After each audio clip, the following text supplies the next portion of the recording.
warahmatullahi wabarakatuh. Selamat pagi semuanya, salam sejahtera untuk kita semua. Semoga dalam keadaan sehat walafiat. Pada kesempatan video pembelajaran kali ini, yaitu kita akan mempelajari bersama-sama mengenai menyusun gaya pada struktur bangunan. Sebelumnya, pada materi sebelumnya kita banyak membahas dari mulai elemen-elemen struktur, terus bangunan apa saja yang ada di elemen struktur, ya. Terus bagian-bagian pekerjaan apa saja yang ada di elemen struktur. Dari sebuah elemen itu, maka maju materinya yaitu mengenai gaya. Nah, kurang lebih gaya itu yaitu besaran usaha, ya.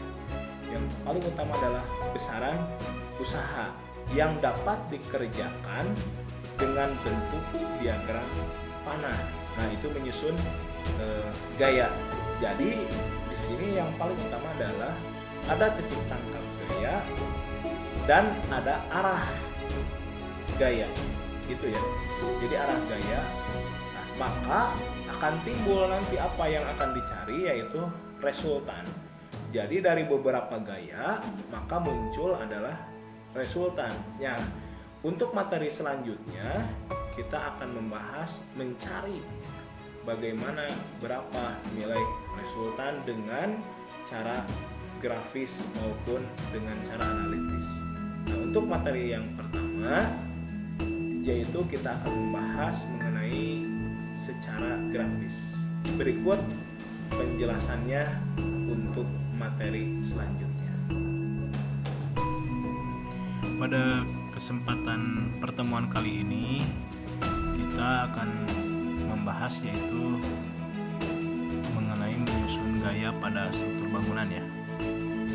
Seperti kita ketahui, dalam menyusun gaya pada struktur bangunan ini, itu yang terpenting adalah gaya dapat diartikan, ya. Gaya ini itu dapat diartikan sebagai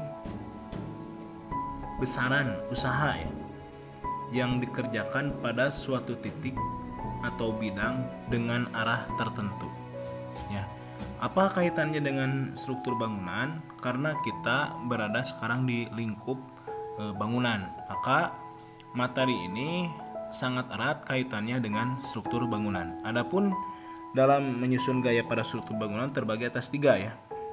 Menyusun gaya secara setara, terus menguraikan gaya yang setara, terus yang ketiganya menyusun gaya yang seimbang. Nah, untuk pada pertemuan kali ini kita akan membahas tentang menyusun gaya setara. Nah, di sini ada menyusun gaya secara kolinier dan juga menyusun gaya secara konkuren, tetapi dengan dua-duanya ini dengan cara grafis.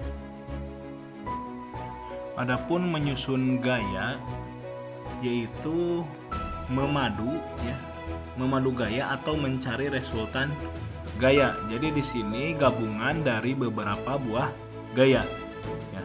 Yang pertama yang kita akan bahas adalah menyusun gaya yang kolinier. Yang pertama kita bahas yaitu menyusun gaya kolinier satu arah, ya. Dimana contoh soalnya diketahui di sini ada P1 10 kg Newton, terus P2 15 kg Newton, terus P3-nya di sini 20 kg Newton. Nah, maka untuk mengetahui nilai-nilai ini caranya bagaimana? Nah, ini arahnya dia ke kanan, ya. Berarti dia positif kanan. Nah, ini, ya. Berarti di sini kita ketahui A menuju ke ujung di sini adalah nilainya 10, P-nya satunya adalah 10, berarti 10 apa? Di sini 1 berbanding 10 kg Newton. Artinya 1 cm di dalam penggaris sama dengan 10 kg Newton. Berarti kalau di sini 15 berarti 1,5 cm. Kalau di sini 20 berarti 2 cm, ya. Gitu, ya. Jadi A, ya, menuju arah kanan itu kurang lebih ada 10 kg Newton. Artinya di penggarisnya 1 cm. Di sini P2-nya berarti 1,5, P3-nya 2 cm. Ya. Itu untuk cara grafis. Maka yang dicari adalah resultan. R itu sama dengan P1 ditambah P2 ditambah P3. Berarti 10 tambah 15 tambah 20. Maka nilainya adalah 45 kg Newton. Nah, maka gambarlah yang tadinya terpisah-pisah, maka disatukan menjadi sebuah resultan. Dari A menuju ke arah panah kanan, maka nilainya adalah 4,5 cm atau 45 kg Newton. Itu yang pertama. Untuk selanjutnya yaitu menyusun gaya kolinier dengan berlawanan arah. Nah, berarti di sini ada tanda positif, ada tanda negatif, ya. Di sini kita lihat diketahui P1-nya 10 kg Newton, P2 12 kg Newton dan P3-nya 11 kg Newton. Dia memiliki arah. Untuk P1 itu dia ke kanan, ya, di titik A atau titik tangkap A, terus di titik tangkap B ada P2 ke arah kanan. Terus di sini ada P3, dia berlawanan arah, ya, dari titik C menuju ke kiri. Ya, maka untuk mencari resultannya yaitu P1 ditambah P2 karena dia positif, terus ditambah positif P2 minus, kenapa minus? Dia arahnya ke kiri, ya. Maka 10 ditambah 12 dikurangi 11. Nah, 10 ditambah 12, 22 dikurangi 11, 11. Nah, maka resultannya adalah 11 kg Newton. Nah, berarti kalau di grafisnya itu adalah 1,1 cm. Oke, selanjutnya kita akan menyusun beberapa gaya yang konkuren. Nah, untuk cara yang konkuren berbeda dengan cara yang kolinier. Nah, di sini kita langsung secara grafis, ya.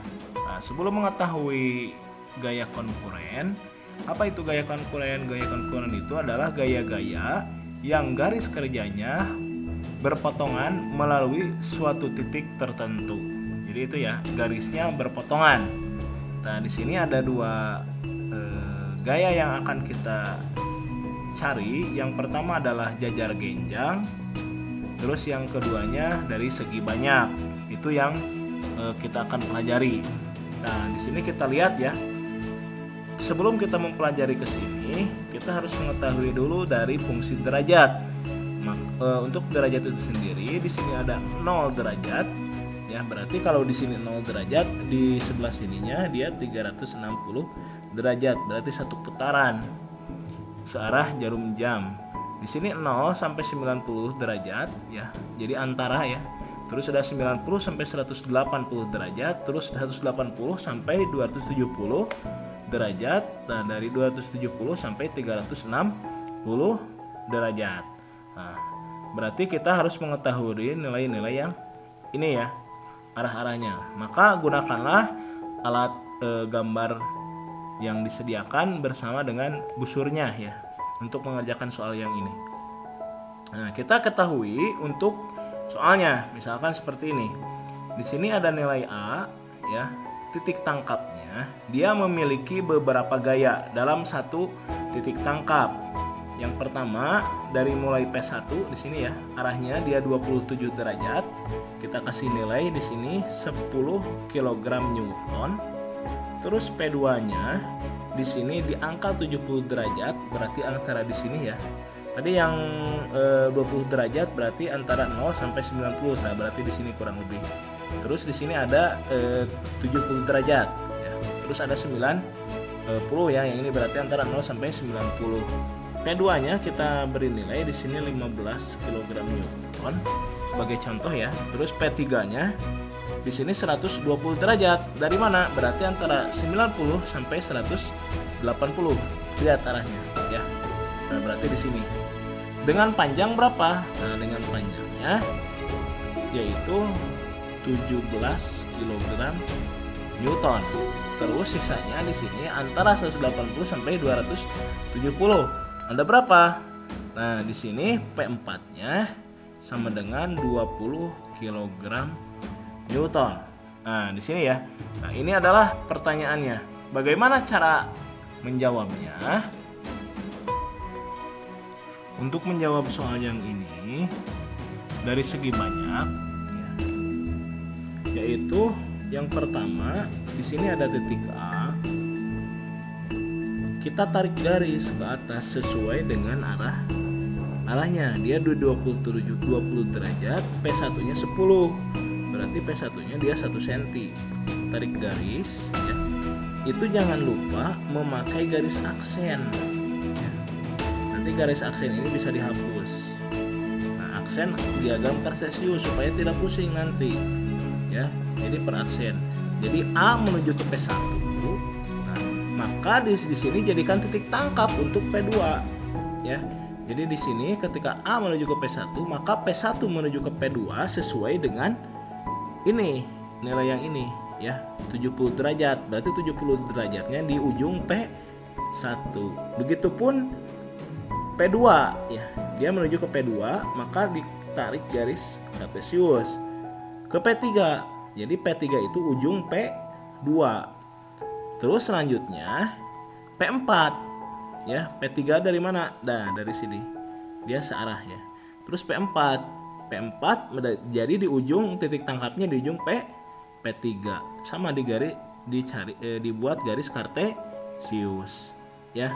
20 kg Newton, 17, 15 sama 10. Maka inilah resultannya dari titik A menuju ke P4. Berapa resultannya sesuai dengan hasil dari garisan. Itu ya.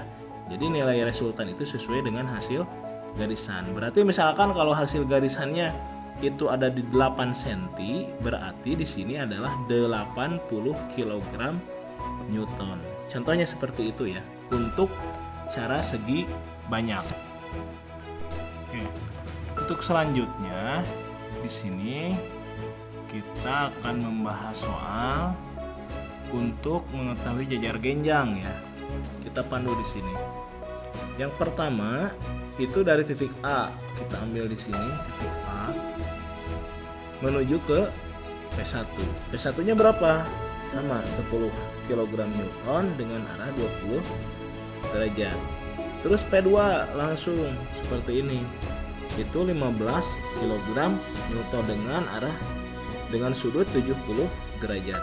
Maka resultannya seperti apa? Nah, caranya adalah yang membedakan dengan yang segi banyak adalah seperti ini.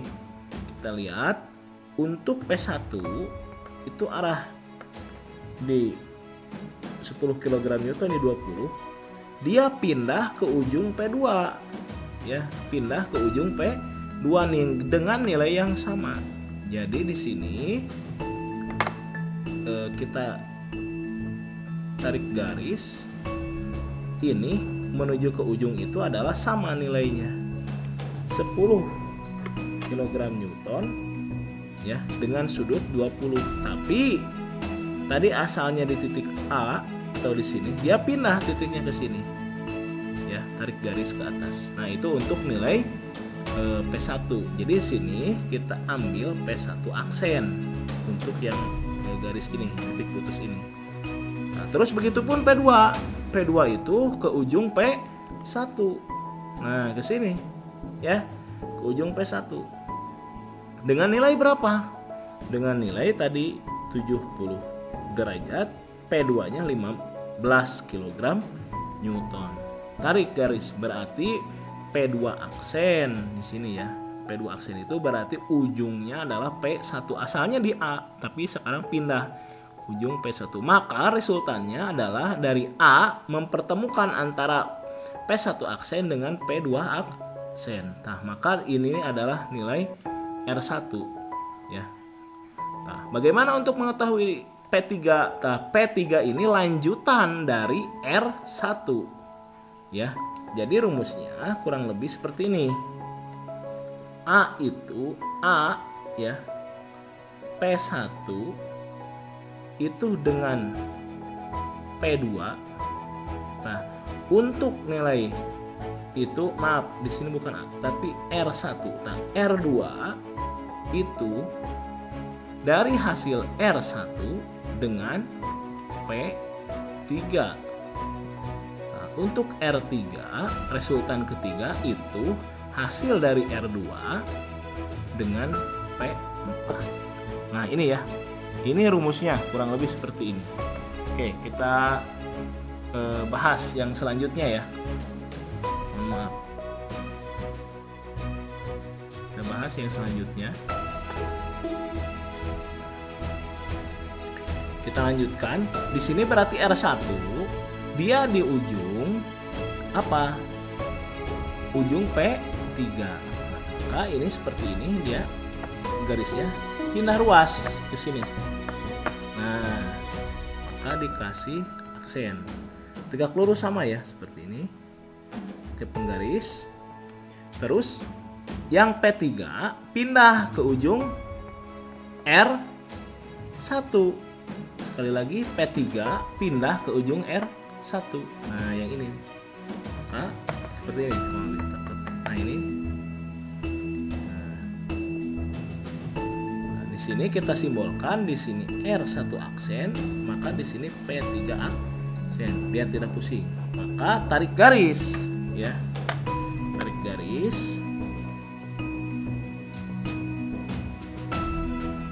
Maka di sini adalah resultan kedua. Ya. Lalu resultan kedua ini menyatu dengan P4. Bagaimana caranya? Sama seperti tadi. P4 berada di ujung R2. Nah, ini dengan nilai berapa? 20 kg Newton. Ya. Berarti di sini P4-nya pindah ke sini. Nah, kurang lebih seperti ini. Maka disatukan karena ada R2. R2 pindah ke ujung P4. Ya. Nah, di sini R3. Ya.